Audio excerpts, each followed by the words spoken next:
Bonjour à tous, c'est David de la chaîne Orme Vert. Bienvenue dans cette deuxième partie de mon échange avec Christian de nutrivore.ch. Dans cette deuxième partie, on va notamment parler des toxines végétales, sujet hyper intéressant. Si on passait aux lectines et autres substances indésirables qu'il y a dans les végétaux. Pour commencer, est-ce que tu peux nous dire pourquoi les végétaux ont ces substances et avant ça, quels sont les moyens de défense qu'ont les végétaux pour se protéger des prédateurs qui ont envie de les grignoter? Ouais, c'est un sujet intéressant, hein. Les plantes, elles étaient sur Terre avant les animaux et elles ont coévolué pendant très longtemps avec le règne animal. C'est-à-dire que quand les animaux sont arrivés, ils ont commencé à chercher leur énergie ou leur carburant dans ce qui poussait parce que les plantes étaient là avant et puis elles ont une meilleure faculté que les animaux à transformer l'énergie du soleil ou à puiser des nutriments dans le sol.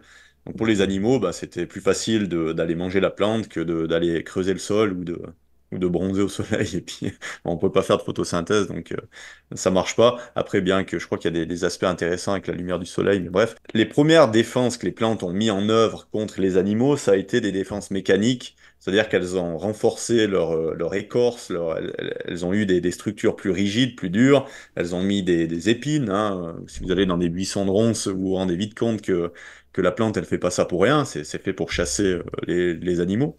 En contrepartie, les animaux, ils se sont un petit peu spécialisés, ils ont eu des fourrures beaucoup plus dures. Si vous avez été voir, si vous touchez une fourrure de sanglier, vous voyez que c'est très très rigide, il y a une grosse couche de peau qui est très très dure, donc le sanglier, il peut traverser un buisson de ronces sans problème. Donc il y a une coévolution comme ça. Ensuite, les plantes, elles ont mis en place des défenses chimiques. Ces défenses chimiques, on va en parler après. Donc c'est concrètement des poisons, des pesticides, des insecticides, des fongicides que la plante produit naturellement pour se défendre contre différents agresseurs, différentes variétés d'animaux qui viendraient les manger. Et ces substances sont allègrement copiées par l'industrie ouais, l'agrochimie qui va produire après qui va trouver par exemple dans une plante un fongicide qui fonctionne contre un type de champignon qui pose problème sur une autre espèce de plante. Elle va synthétiser la molécule, elle va la copier, la synthétiser, elle va la modifier un tout petit peu, comme ça elle peut poser un brevet sur cette molécule, puis ensuite on l'arrose sur les autres plantes pour protéger la plante contre le champignon. Et fondamentalement, la plupart des pesticides sont copiés, enfin les pesticides chimiques sont copiés sur des pesticides naturels, et on estime, il y a un papier scientifique là-dessus, que 99,9 ou 99,99, je sais plus lequel des deux, pourcentage des pesticides qu'on avale, c'est des pesticides naturels, des défenses de la plante contre la prédation. Bien sûr, il y a une coévolution, c'est-à-dire que les défenses des plantes se sont améliorées au fil du temps et que les animaux ont dû se spécialiser pour finalement consommer que certains types de plantes dans certaines quantités, en adaptant leur propre mécanisme de détoxification pour faire face et puis pour continuer à se nourrir de ces plantes. Et évidemment, l'être humain, là, il arrive là au milieu avec un système digestif qui est ridiculement faible comparé à la plupart des animaux, c'est-à-dire qu'on a extériorisé notre digestion, on a développé notre cerveau plus que notre appareil digestif, et nous, on pense qu'on peut manger à peu près tous les végétaux du monde en grande quantité et qu'on va être totalement intouchable par ces toxines qui pourtant peuvent mettre à mal même des herbivores, donc des gros animaux. Donc voilà pour l'image générale en fait sur ces mécanismes. L'image générale, c'est qu'une plante, elle veut assurer la dissémination de son espèce, donc de son ADN, via ses graines, et qu'elle va se défendre contre la prédation. Donc elle met des substances toxiques dans les parties de son organisme qu'elle veut pas qu'on consomme. Et globalement, c'est quasiment toutes les parties d'une plante, évidemment, surtout la progéniture, la graine, qui est très défendue. C'est pour ça qu'il y a beaucoup plus de problèmes avec le grain, les céréales, les légumineuses. On sait que c'est des aliments qui sont particulièrement à problème pour la digestion, pour différentes choses. Mais la plante, elle protège aussi ses tiges et ses feuilles contre les chenilles, contre les papillons, contre les insectes et aussi contre les herbivores. Après, il y a une partie de la plante qui est beaucoup moins protégée, ou qui va être protégée que contre certaines espèces, c'est le fruit en général. Vous allez me dire, le fruit contient la graine, effectivement. C'est-à-dire que la graine est protégée elle-même, parce que pour une plante, si on prend le cas du fraisier, c'est un exemple que j'aime bien, le fraisier, lui, il va mettre ses graines dans la fraise. La fraise, elle va rester verte tant que les graines ne sont pas matures. D'accord? Et tant que les graines ne sont pas matures, et que la fraise est verte et qu'elle est peu sucrée, le fraisier, il maintient des toxines de défense dans le fruit qui est en train de maturer. Quand le fruit il est prêt, le fraisier va retirer les toxines ou les transformer en autre chose. Il va mettre du sucre, il va colorer la fraise pour appeler en fait des mammifères comme nous, ou en tout cas des animaux un peu plus gros qu'un simple insecte, pour venir consommer la fraise. Les graines, elles, sont enrobées de fibres insolubles qui sont censées traverser intact l'appareil digestif d'un animal et via les excréments, ça permet de disséminer l'espèce dans d'autres coins. Hein, si la souris, elle va se promener un bout plus loin, et ben la graine, elle va sortir 100 ou 200 mètres plus loin, et puis l'espèce peut comme ça se disséminer. Après, il y a des espèces de plantes qui vont vouloir être disséminées que par des oiseaux, par exemple. Il y a certaines graines d'arbres qui nécessitent une maturation dans l'appareil digestif d'un oiseau. Et du coup, il y a des toxines très agressives contre l'être humain, par exemple. On sait que les oiseaux peuvent digérer certains fruits très toxiques que nous, on peut pas. Donc, il y a finalement différents degrés de toxicité dans le monde végétal. C'est pas noir et blanc, parce que nous, l'être humain, on a un peu réparti les plantes dans les plantes toxiques et les plantes comestibles. Et pour les gens, bah, il y a les plantes comestibles, bah, c'est comestible, il n'y a pas de problème. Les plantes toxiques, faut pas toucher, c'est toxique. Pourtant, bah, c'est un spectre, c'est-à-dire qu'il n'y a aucune plante déjà qui n'a pas de toxicité. Toutes les plantes ont un certain degré de toxicité. Dans n'importe quelle partie d'une plante, même dans une courgette qui est un fruit, à faible toxicité pour un mammifère comme l'être humain, il y a des insecticides et des lectines dans la peau, par exemple, principalement. Et il y en a dans les graines aussi, parce que la courgette, elle veut pas qu'on lui mange ses graines, elle veut qu'on mange la chair qu'il y a autour. Donc voilà un petit peu le tableau général de la toxicité végétale, qui est un sujet finalement qui est, à mon sens, complètement sous-estimé, qui est en cause probable pour beaucoup de maladies chroniques qu'on a aujourd'hui, beaucoup de troubles auto-immuns, de troubles inflammatoires. Et à cause des biais et des dogmes qu'on a de penser que le végétal, il est forcément bon pour la santé, qu'il est absolument extraordinaire, on ne veut pas voir en fait l'impact de ces toxines. Et du reste, on les appelle des antinutriments. C'est un mot qui est assez joli, il fait pas trop peur. On se dit oui, bon, il y a quelque chose là-dedans. Bon, c'est un antinutriment. Mais comme les végétaux sont pleins de nutriments, pleins de bonnes vitamines, ah, ça va, hein, la balance est positive, ce qui est complètement faux, parce que concrètement, les légumes sont très pauvres en nutriments, contrairement à ce qu'on dit. Il y a très peu de nutriments bioactifs et utilisables par l'être humain dans les végétaux. Pour moi, les végétaux, ça peut être une source plutôt de plaisir ou de carburant dans le cas des fruits. Donc l'apport de glucides sous forme, qui est un carburant. Mais les vitamines et les minéraux, je les cherche plutôt dans les produits animaux. Bien qu'il y ait certaines exceptions, hein, il y a certaines plantes qui ont des nutriments biodisponibles en petite quantité. Certaines vitamines sont biodisponibles chez les végétaux, mais la plupart ne le sont pas. Alors j'aimerais bien que tu nous parles du fait que, parce qu'on en avait parlé tous les deux avant, la plupart des animaux, en fait, ils vont manger un type de végétal ou quelques types de végétaux, et du coup, ils sont câblés pour pouvoir détoxifier les antinutriments de ces végétaux. Alors que l'humain, il a une tendance, et encore plus aujourd'hui, encore plus aujourd'hui où on mange des produits qui viennent du monde entier, nous, déjà, on nous conseille de manger beaucoup de variétés de végétaux. Moi, c'est ce que j'ai tendance à faire, même si je me limite aux végétaux locaux de saison, ce qui me permet d'apporter à mon corps des végétaux tout au long de l'année, pas les mêmes. Donc du coup, ça me permet de me détoxifier des végétaux que j'ai mangés avant, puisqu'après, je vais en manger d'autres. Mais du coup, parle-nous de ça. On avait parlé du koala. L'exemple du koala, il y a l'exemple du panda aussi, qui sont des espèces d'animaux qui se sont spécialisés pour consommer une seule plante. C'est-à-dire que le koala, lui, il mange que de l'eucalyptus. Nous, si on essaye de manger de l'eucalyptus, ça va très mal se passer. Le panda, lui, il mange du bambou. Je sais pas si tu as déjà essayé de manger des feuilles de bambou, je crois pas. À mon avis, pour le système digestif humain, ce serait vite une catastrophe. Donc, effectivement, les animaux se sont spécialisés, ils ont été obligés de se spécialiser vu que les défenses des plantes étaient de plus en plus perfectionnées. Et eux ont décidé de se spécialiser pour contrer certaines défenses des plantes et pouvoir continuer à les consommer. Les ruminants sont très forts pour détoxifier tout ce qui est herbage, etc. Là où nous, si on va brouter l'herbe dans un champ, les trois quarts, même les 99% des espèces végétales qui poussent là, elles vont nous empoisonner très rapidement, on le sait. Il y a quelques plantes qui sont pseudo-comestibles là au milieu, mais la plupart, on les tolère pas. Et effectivement, l'être humain, lui, aujourd'hui, bah, il consomme toutes sortes de végétaux. Et l'exemple typique, c'est les épinards, tu vois. Les épinards ou les côtes de bête, c'est des végétaux qu'on plante au jardin, qu'on aime bien avoir au jardin parce que ça pousse facilement. Il n'y a pas besoin de les protéger parce que il n'y a rien qui les attaque. Tu as des épinards, même les limaces, elles vont les bouder, hein. Rien ne les mange. Tu peux laisser, il y a des escargots au milieu de tes épinards, sauf si la pousse est extrêmement fraîche et jeune, aucun animal les mange. Tu n'as pas une souris qui va venir les ronger. Les feuilles vertes des côtes de bête, tu peux les laisser 2 mois dans ton jardin, passer l'hiver. Aucun animal, même que c'est l'hiver et qu'il n'y a plus rien à manger, il n'y a personne qui vient manger ça. Moi, j'ai eu des choux kale aussi qui ont poussé, que j'avais laissé pendant tout un hiver. Ça faisait un gros arbre. Les feuilles étaient. Parce que je crois qu'il y a un insecte qui peut les manger, qui est spécialisé là-dessus, mais les autres pas. Donc en fait, les choux kale ont passé l'hiver sans être attaqués par personne.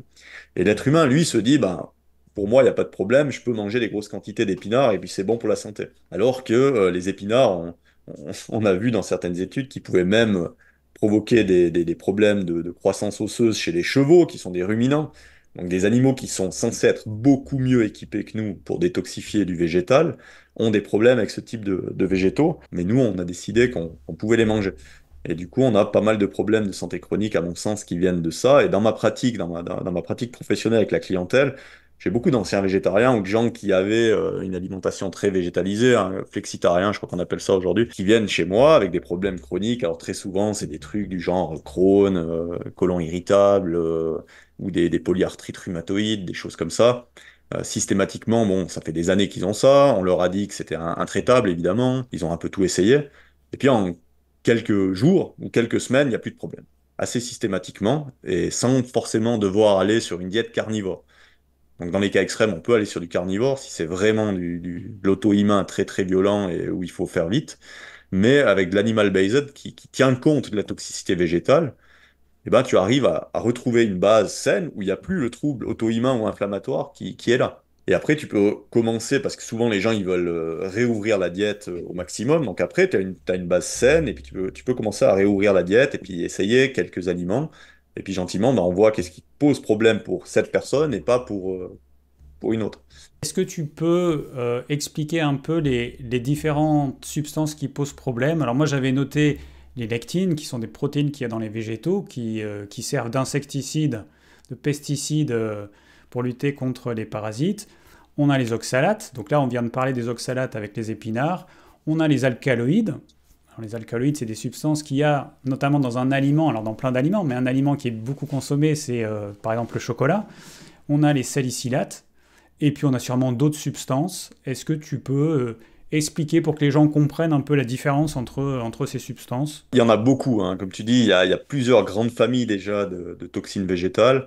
Et puis dans ces familles, après, il y a des milliers et des milliers de molécules différentes. C'est impossible en fait d'avoir une vision complète de tout ça. Mais tu parlais des lectines, qui sont effectivement des protéines qui viennent se coller aux glucides. Ça forme, enfin, ça vient empêcher certains glucides de fonctionner, sachant qu'on a des glycoprotéines dans le corps humain, etc. Donc ça peut vraiment poser différents problèmes. Ça va générer de l'inflammation et de l'auto-immunité, des réactions auto-immunes, les lectines. Il y a certaines lectines qui sont même capables de remonter le nerf vague. C'est-à-dire qu'il y a eu des études où ils les ont marquées, tu sais, avec des marqueurs radioactifs, et ils voient que les lectines remontent le nerf vague jusqu'au cerveau et sont directement impliqués en fait dans des maladies comme le Parkinson typiquement et d'autres maladies de ce type-là. Et c'est des lectines qu'on trouve dans des aliments que vous consommez régulièrement, hein. Les haricots verts, les cacahuètes typiquement ont des lectines qui remontent le nerf vague. Donc après vous pouvez Merde, décider d'en manger régulièrement. pas les haricots Personnellement, verts! Pas les les haricots haricots verts! verts, Mais ouais. non, cétogène, le haricot vert, c'est important. Alors après, est-ce qu'on a tous la même sensibilité par rapport à ces lectines-là? Je sais pas. Sachant ça, est-ce qu'on veut en manger des grandes quantités? Je sais pas. Je pense de nouveau que ça doit, à mon sens, être de la garniture ou du condiment. Mais bon. Donc ça, c'est les lectines. Il y a ce phénomène que je trouve assez inquiétant où elles peuvent en fait se déplacer dans le corps humain comme ça et poser problème relativement longtemps. Après, il y a une autre toxine qui est assez connue, c'est la solanine. La solanine que tu trouves dans cette famille qu'on appelle les solanacées. Donc les solanacées, c'est les tomates, pommes de terre, tu as l'aubergine, les poivrons, les piments. C'est des plantes qu'on consomme très récemment dans l'histoire humaine. Souvent, les gens croient que les patates, c'est un truc super ancien. On entend souvent ça dans l'alimentation ancestrale. Les pommes de terre sont consommées depuis assez peu longtemps. Les tomates, encore moins longtemps. Si tu as déjà vu des tomates sauvages comme il y a au Pérou, c'est des tout petites boules rouges qui sont pas très bonnes. C'est plein de graines, c'est très peu sucré. T'as vraiment pas grand-chose à te mettre sous la dent là-dedans. Et puis, ils se sont vite rendus compte que c'était toxique. Donc, c'était des plantes décoratives, les tomates. Elles ont été ramenées en Europe comme plantes décoratives. Après, il y avait des super jardiniers qui ont réussi à faire des hybridations, qui ont réussi à faire des fruits un peu plus gros, plus sucrés, puis ça a commencé presque à devenir comestible. Et puis on en a fait des passata, donc en Italie, ils ont commencé à en faire de la sauce tomate, mais ils enlevaient la peau et les graines, ils faisaient cuire et fermenter cette sauce. Puis ils avaient quelque chose de sympa, coloré, que tu pouvais ajouter dans des plats en petite quantité. Puis on est arrivé en 2024 où les gens, ils ont 12 plants de tomates au jardin, et pendant tout le mois d'août, ils vont aller manger des tomates crues parce qu'elles sont très sucrées aujourd'hui, et ils savent pas pourquoi, ils ont des phénomènes inflammatoires qui vont durer tout l'automne. La solanine, elle a un effet inflammatoire assez violent au niveau articulaire et au niveau intestinal. Ça va dépendre des gens.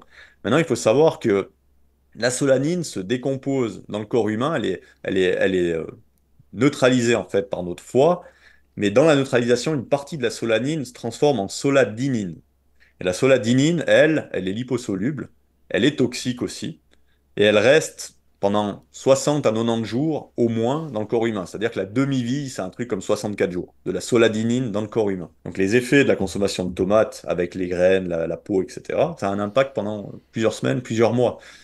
Donc ça, c'est pour voilà, la solanine. Tout ce que tu viens de dire, je ne le savais pas. Est-ce que tu as des informations sur les salicylates ou les alcaloïdes? Bon, les salicylates, c'est une molécule qui vient altérer la respiration cellulaire, ça peut provoquer des cyanoses, c'est une toxine à ce niveau-là. Les alcaloïdes, c'est une très très très grande famille de toxines végétales. Globalement, elles sont un peu, enfin, il y en a beaucoup qui sont carcinogènes ou mutagènes, d'accord? Ce Sympa. qui est particulier avec les alcaloïdes, c'est que 10% de la population, en tout cas en Europe, alors je ne sais pas dans les autres ethnies, mais 10% des Européens sont déficients sur un gène de notre système de détoxification hépatique, donc le cytochrome P450.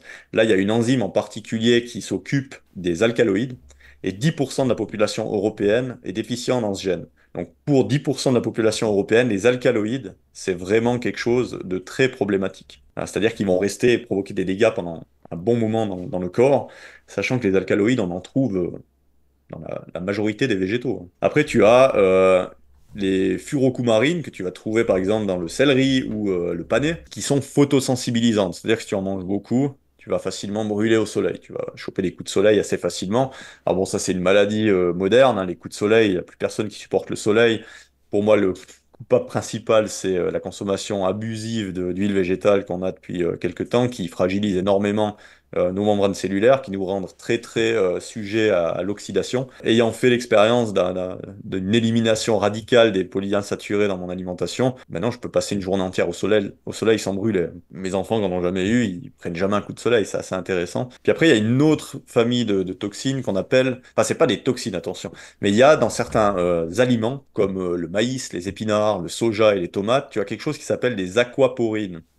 Et les aquaporines, c'est des protéines membranaires que tu as dans les cellules qui laissent passer l'eau et puis certains substrats. Le problème, c'est qu'il y a des aquaporines dans ces aliments qui ont quasiment la même structure que les aquaporines qu'on a dans notre cerveau, notamment au niveau de la barrière hémato-encéphalique. Et ils se sont rendus compte maintenant qu'il y avait des réactions auto-immunes croisées. Quand tu manges ces aliments, ton système immunitaire se met à attaquer les aquaporines de la barrière hémato-encéphalique, et du coup, elle devient perméable. Et on peut imaginer qu'avoir une barrière hémato-encéphalique perméable, c'est pas forcément quelque chose qu'on a vraiment envie d'avoir. Donc il y a des études là-dessus. Ils ont trouvé des liens assez forts avec le syndrome de Sjögren, un truc comme ça. Peut-être ça te dit quelque chose. Et puis Je connais des pas. maladies comme la polyarthrite rhumatoïde. Voilà. Puis après, bon, bah, tu as les tanins, finalement, qui sont des molécules qui vont empêcher ton système digestif de travailler correctement et puis de digérer les macronutriments et de bien les absorber, mais qui en plus sont des hépatotoxiques, hein. Les tanins sont connus pour être assez violentes sur le foie. Donc ça, c'est un petit peu le tour des principales familles. Et il y a évidemment les oxalates. Et les oxalates, bon, c'est un truc que j'ai vraiment beaucoup, beaucoup étudié. Je suis en train de préparer un gros truc là-dessus. Les oxalates, pour moi, c'est la toxine la plus problématique parce que c'est la seule qu'on accumule réellement tout au long de notre vie si on mange plus de façon saisonnière et qu'on mange beaucoup de végétaux. C'est une toxine qui est très très sournoise, c'est-à-dire que tu peux en manger pendant longtemps sans avoir d'effet vraiment significatif et visible court terme et aigu. Par contre, à partir d'un certain degré d'accumulation dans le corps, tu peux commencer à avoir des troubles extrêmement divers. Parce que c'est une toxine fondamentalement qui agit autant de manière mécanique que chimique et même que électromagnétique. Donc elle pose problème à tous les niveaux et à tous les étages, que ce soit au niveau cellulaire, mitochondrial, enzymatique ou simplement au niveau mécanique dans les tissus, en faisant par exemple, elles sont connues pour faire des calculs rénaux. 80% des calculs rénaux, c'est de l'oxalate de calcium. Donc c'est comme ça qu'on connaît beaucoup les oxalates, mais on se rend compte qu'on en dépose un petit peu partout dans notre vie, dans nos tissus. Et énormément de troubles articulaires ou inflammatoires sont dus aux oxalates. J'ai pas mal de recul maintenant pour moi, puis avec une partie de ma patientèle, où le fait de passer à une diète pauvre en oxalates permet en fait de rajeunir au niveau articulaire. Tu retrouves une mobilité que tu avais plus depuis longtemps. Tu parviens à stopper ou à vaincre des troubles inflammatoires chroniques que tu savais pas trop expliquer. Tu sais, des douleurs qui viennent, qui partent sans arrêt dans des articulations. Moi, j'avais ça au coude et aux épaules, ça venait très régulièrement. Et j'ai plus aucun problème de ce type-là depuis que j'ai en tout cas partiellement nettoyé ces dépôts accumulés d'oxalate. Alors, ça se fait pas tout seul et c'est pas agréable. Tu peux nous dire les aliments les plus fréquemment consommés par les gens, riches en oxalates? Bon, les pires des pires, c'est les épinards, les côtes de bête, l'oseille. Après, tu as la betterave rouge. Tu as le chocolat noir, on en a parlé, la poudre de cacao, le curcuma. Donc le curcuma, c'est clair que si tu l'utilises, tu mets 1 gramme de poudre pour colorer ou donner un petit peu de goût, c'est négligeable. Mais aujourd'hui, on se fait des jus de racines de curcuma et on solubilise des quantités astronomiques d'oxalate là-dedans. Donc tu as ces aliments-là, puis après tu as globalement quasi toutes les légumineuses, quasiment toutes les céréales et les pseudo-céréales, surtout quand elles sont complètes ou intégrales. Tu as des exceptions notables. Par exemple, tu as le riz blanc qui contient quasi pas d'oxalate. Tu as les pois chiches qui en contiennent quasiment pas ou très peu. Il y a toujours dans chaque famille de végétaux, tu as des végétaux ou des variétés qui contiennent très peu d'oxalate. Évidemment, ça ne veut pas dire qu'ils ne contiennent pas d'autres toxines. On se rend compte, par exemple, que les céréales ou les pseudo-céréales qui ne contiennent pas de gluten contiennent généralement beaucoup plus d'oxalate. C'est-à-dire que quand il y a moins d'une défense, il y a un peu plus d'une autre. C'est Et logique. typiquement, toutes les fausses bonnes idées que tu as dans le régime sans gluten, typique le quinoa, le sarrasin, des choses comme ça, c'est très très riche en oxalate. Donc c'est vraiment, tu en as beaucoup plus que dans le blé. Tu as typiquement dans les oléagineux, le pire des pires, c'est l'amande. Donc en céto, c'est sympa l'amande, hein, les farines d'amande par-ci par-là.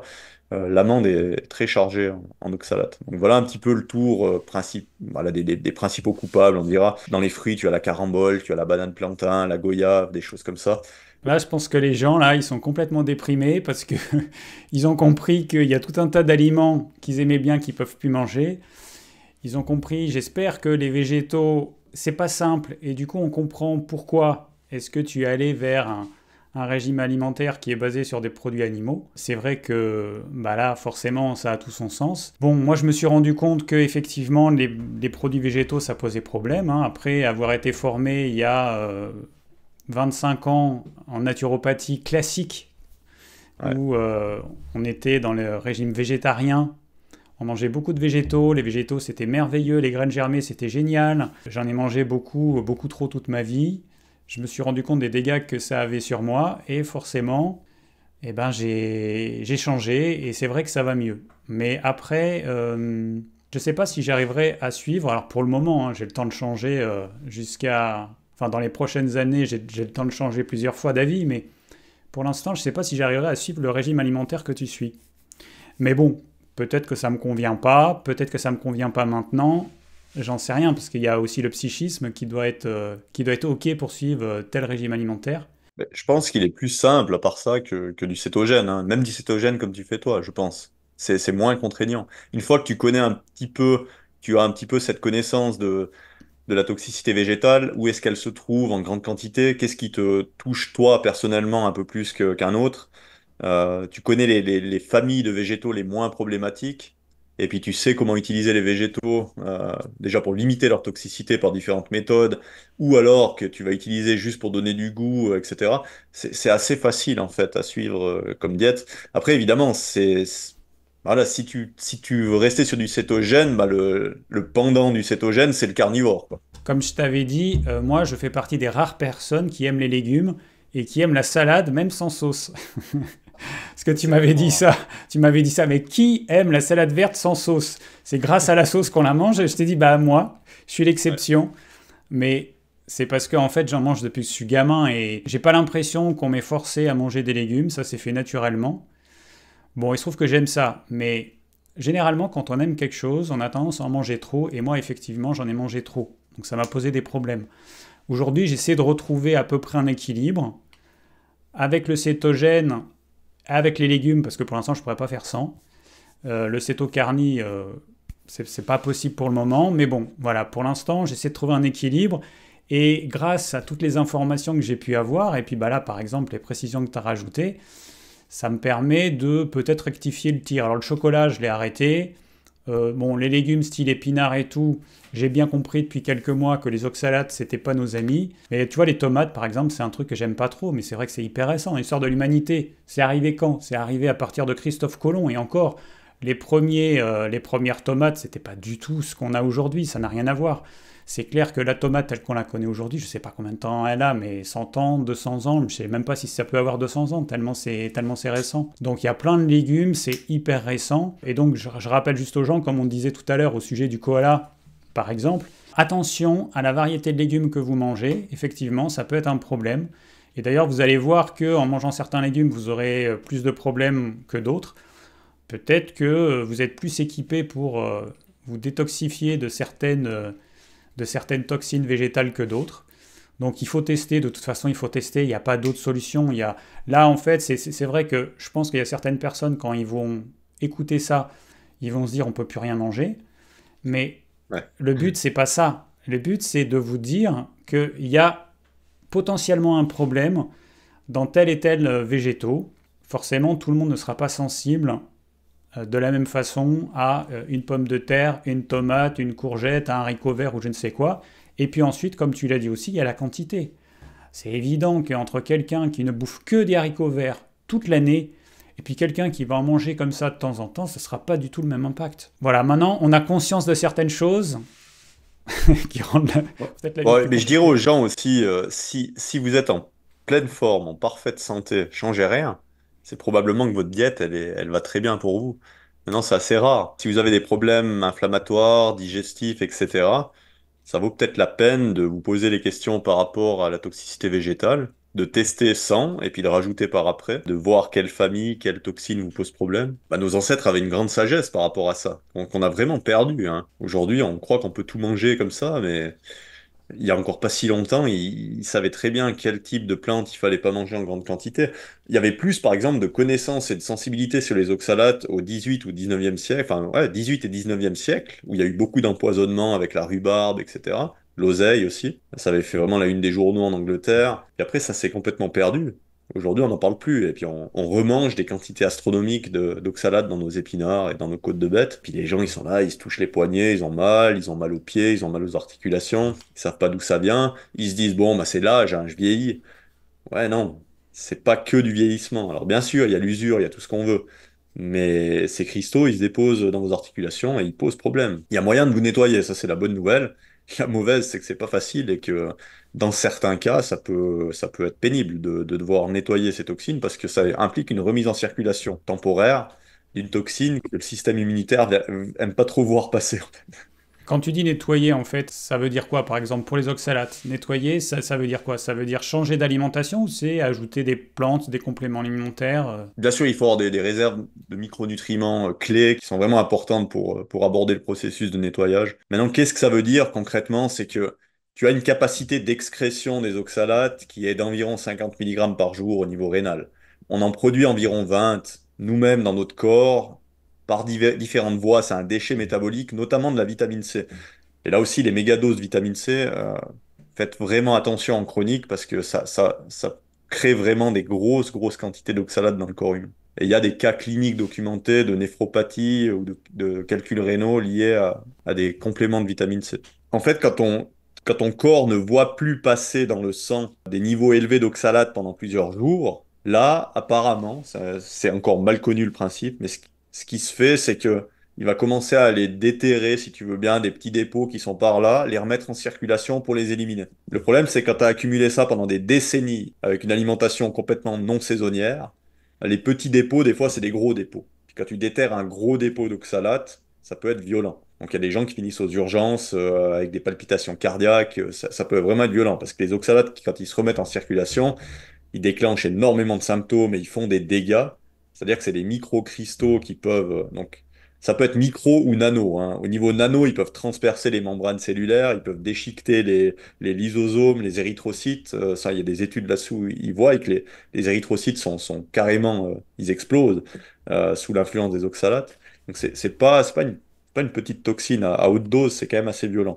Mais le nettoyage, il se fait tout seul du moment où ton corps, il a les réserves nécessaires pour le faire et que tu as une alimentation suffisamment pauvre en oxalate pendant une période suffisamment longue. Par contre, c'est dangereux de passer des épinards tous les jours à rien. Ça va déclencher généralement des destockages qui sont massifs. Donc, il y a une forme de progressivité qu'il faut faire. Et c'est un peu tout le truc que je suis en train de mettre en place de mon côté, justement.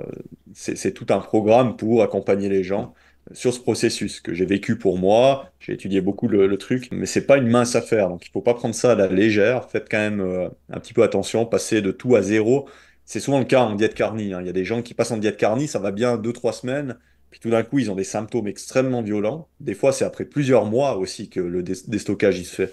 Si t'as pas une santé qui est optimale, si ton corps n'a pas l'opportunité, que c'est pas la bonne situation, il va pas nettoyer les dépôts.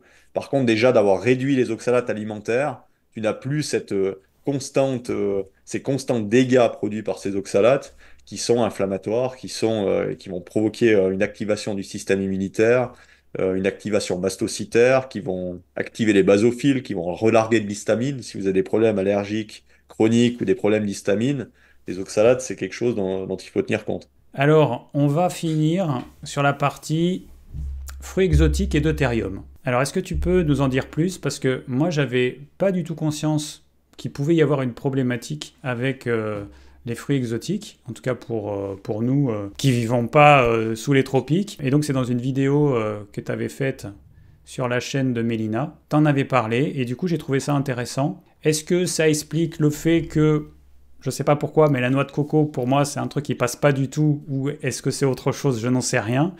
Mais voilà, explique-nous un petit peu alors ce que c'est le deutérium et puis bah, en quoi il pose problème. Bon, déjà, faut dire que je suis pas du tout un expert de ce sujet. C'est de la biologie quantique, donc on est au niveau subatomique. C'est des choses très très complexes que je trouve très intéressantes. Donc j'ai été un peu écouter les experts du sujet, mais allez plutôt les écouter directement si vous voulez des détails, parce que je peux vraiment faire des erreurs en vous expliquant tout ça. Je vais essayer de rester un petit peu global. Le deutérium, c'est un isotope de l'hydrogène. Donc l'hydrogène, c'est l'élément le plus répandu sur Terre. C'est un constituant de l'eau. Hein, c'est H2O, il y a deux atomes d'hydrogène pour un atome d'oxygène. Et le deutérium, c'est un isotope naturel qui est répandu sur Terre et c'est du 150 ppm dans l'océan sur l'équateur. C'est-à-dire que tu as 150 particules par million d'hydrogène. C'est du 0,015% sur l'équateur. Maintenant, quand tu es près des pôles, ça tombe à 85 ppm, par exemple. Donc, tu as déjà une répartition sur Terre qui est différente entre les océans, enfin, suivant si tu es sur l'équateur ou près des pôles. Donc, qu'est-ce que ça change? Bah, finalement, le deutérium, c'est un isotope de l'hydrogène qui contient un neutron de plus sur son noyau. Ce qui fait qu'il est 2 fois plus lourd que l'hydrogène et 2 fois plus gros. Quand ils ont utilisé le deutérium, bah, c'était pendant la Deuxième Guerre mondiale pour développer les bombes atomiques avec l'eau lourde, etc. Il y a eu toute une série d'expériences là-dessus. C'est comme ça que ça a été connu, le deutérium. Donc en fait, les êtres vivants, ils ont coévolué avec le deutérium, si on veut bien, parce qu'on est constitué d'eau, on a forcément du deutérium. Maintenant, les scientifiques, enfin les biologistes quantiques, là, qui vont vraiment étudier le fonctionnement au niveau subatomique du corps humain, ce qu'ils voient, en fait, c'est que dans le corps humain, quand tu as un déséquilibre du deutérium, quand tu en as trop, il y a toute une série de problèmes de santé qui apparaissent. Ils voient, par exemple, qu'il y a plus de problèmes d'élévation de la glycémie, de résistance à l'insuline, tu as plus facilement des cancers, etc., etc. Donc, c'est un thème qui est assez complexe. Au niveau de la mitochondrie, donc la petite centrale de production énergétique de la cellule, le deutérium, s'il arrive dans les petites turbines qui produisent l'énergie, ça peut les casser ou ça peut les bloquer. Alors après, on a tout le cycle de Krebs derrière qui est censé nettoyer tout ça avant que ça arrive, mais ça peut arriver. Qu'est-ce qu'on peut en tirer, si tu veux? Parce qu'il faut quand même être nuancé là-dessus. Est-ce que c'est vraiment extrêmement important? Parce qu'on voit, c'est que par exemple, dans de la viande grasse-fed, hein, nourrie à l'herbe, tu as environ 120 à 130 ppm de deutérium. Dans des choses comme les légumes ou l'huile d'olive ou des choses comme ça, tu as entre 130 et 140. Après, quand tu prends du glucose pur, tu as à 150. Du fructose, tu es à 155. Et puis après, si tu vas sur du sirop de fructose-glucose, tu es à 166, d'après leurs études. Et le pire des aliments, c'est les huiles végétales industrielles, ou tous les aliments industriels de manière générale, parce qu'il y a de l'hydrogénation, il y a des processus avec des solvants, etc., qui vont rajouter du deutérium dans l'aliment. Donc tu peux arriver jusqu'à 200 ppm. Tout ça pour dire que la plage de santé, d'équilibre de santé d'un humain, c'est entre 125 et 140 ppm dans tes tissus. Donc en fait, si tu manges constamment des aliments qui sont au-dessus, tu as tendance à avoir trop de deutérium dans le corps. Et qu'est-ce que ça fait? Ben, parce que quasi toutes les molécules, ou toutes les molécules du tissu vivant, que ce soit des protéines, des hormones, des acides gras, etc., il y a de toute façon de l'hydrogène dans ces molécules. Et le deutérium peut prendre la place de l'hydrogène. Et du coup, il va modifier un petit peu le fonctionnement de cette molécule. Il peut aussi la rendre dysfonctionnelle. Bien que le corps humain, ou le corps de la plupart des animaux, utilise intentionnellement le deutérium dans certains tissus, comme le collagène. On sait qu'il y a plus de deutérium dans le collagène, ça permet en fait de stabiliser le collagène, le rendre plus solide. Donc c'est pas tout noir, tout blanc de nouveau, on en a besoin un peu. Ils utilisent beaucoup ce qu'ils appellent des os qui sont appauvris volontairement en deutérium dans le traitement des cancers dans des cliniques spécialisées aux États-Unis, parce qu'en fait, les cellules cancéreuses, elles tolèrent très très mal des niveaux qui s'abaissent beaucoup au niveau deutérium. Ça rajoute un gros stress sur le corps d'aller trop bas, et les cellules saines arrivent mieux à s'adapter. Donc ça permet de cibler les cellules cancéreuses. En fait, c'est comme un traitement chimiothérapeutique qui cible les cellules cancéreuses. Donc c'est assez récent, c'est super intéressant. Maintenant, qu'est-ce qu'il faut en tirer? Alors c'est clair que les spécialistes du deutérium, il faut imaginer, c'est un domaine scientifique de niche extrêmement complexe. Les gens sont absorbés dans leur truc, et eux, ils vont tout expliquer avec ça. C'est-à-dire que c'est des gens qui mangent typiquement cétocarnie pour avoir du 120 ppm. Et puis, voilà. Maintenant, j'imagine qu'il faut être assez nuancé par rapport à ça.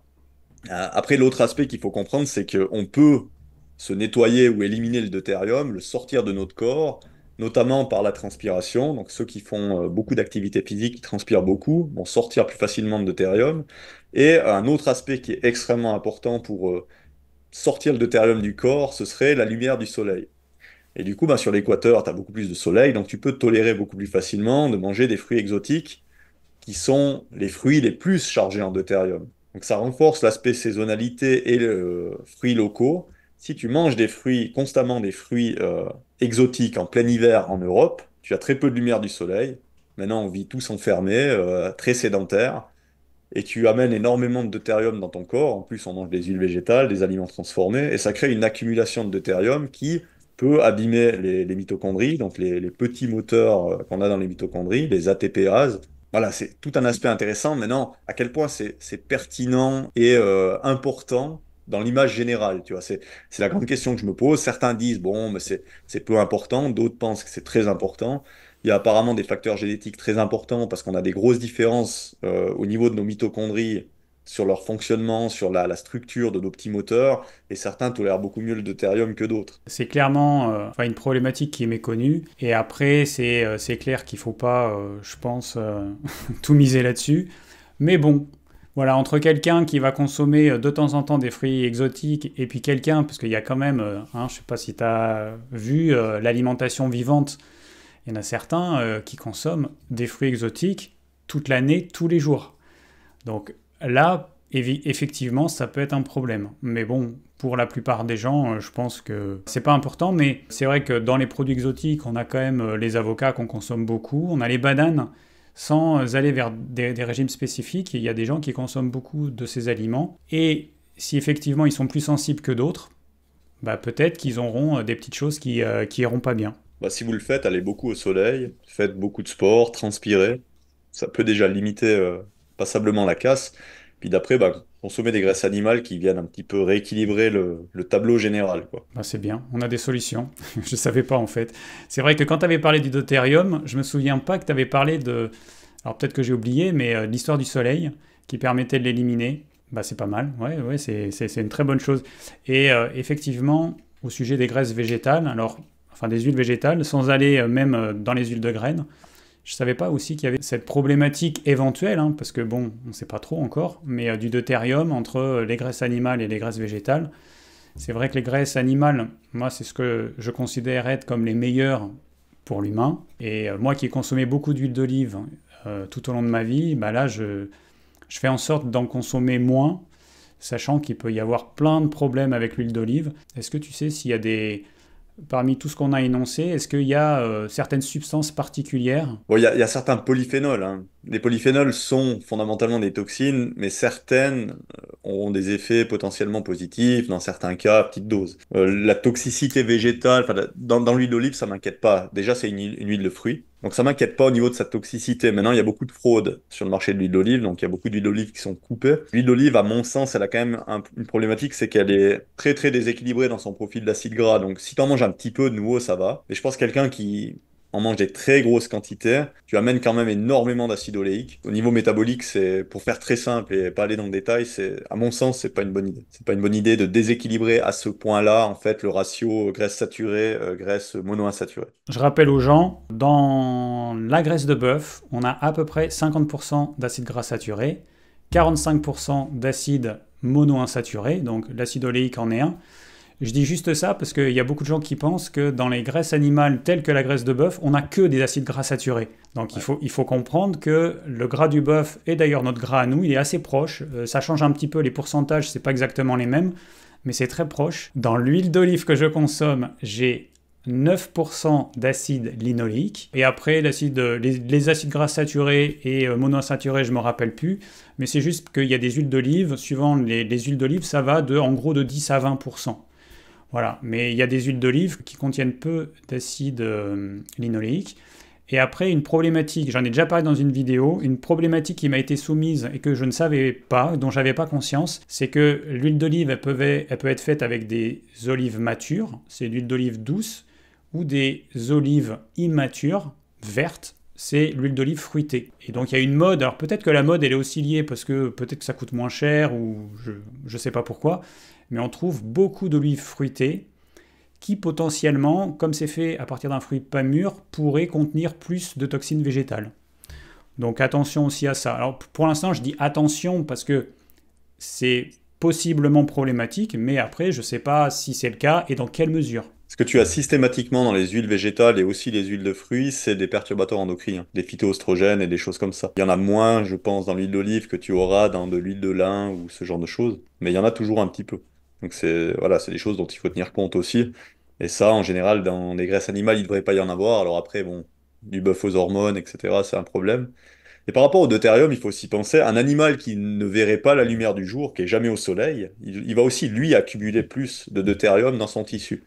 Et ça, ils ont fait des études entre du porc plein air, de bonne qualité, grass-fed, voilà, et du porc industriel. Tu as 112 ppm dans le porc grass-fed, et ça montait à 145 ou 148 dans le porc industriel qui est dans des entrepôts fermés et qui est mal nourri. Donc, bon, ce deutérium, je ne sais pas à quel point c'est pertinent. En tout cas, on a des indices clairs que ça joue un rôle clairement, et c'est logique, hein, je veux dire, c'est même assez fondamental, j'imagine. Voilà, donc il y a des applications concrètes dans notre vie et ça renforce en fait des comportements simples et pratiques que les gens peuvent faire. Ça renforce l'aspect manger local, manger des produits qui proviennent d'élevages où les animaux ils sont dehors, en plein air, où ils ont une alimentation naturelle qui est adaptée à leur espèce.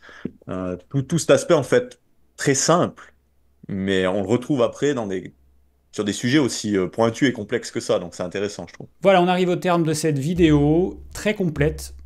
Bon, j'espère que ça vous a plu. Un grand merci à toi, Christian, d'avoir pris de ton temps pour partager tes connaissances. Merci à toi pour cette opportunité, surtout. Bah écoute, c'est avec grand plaisir.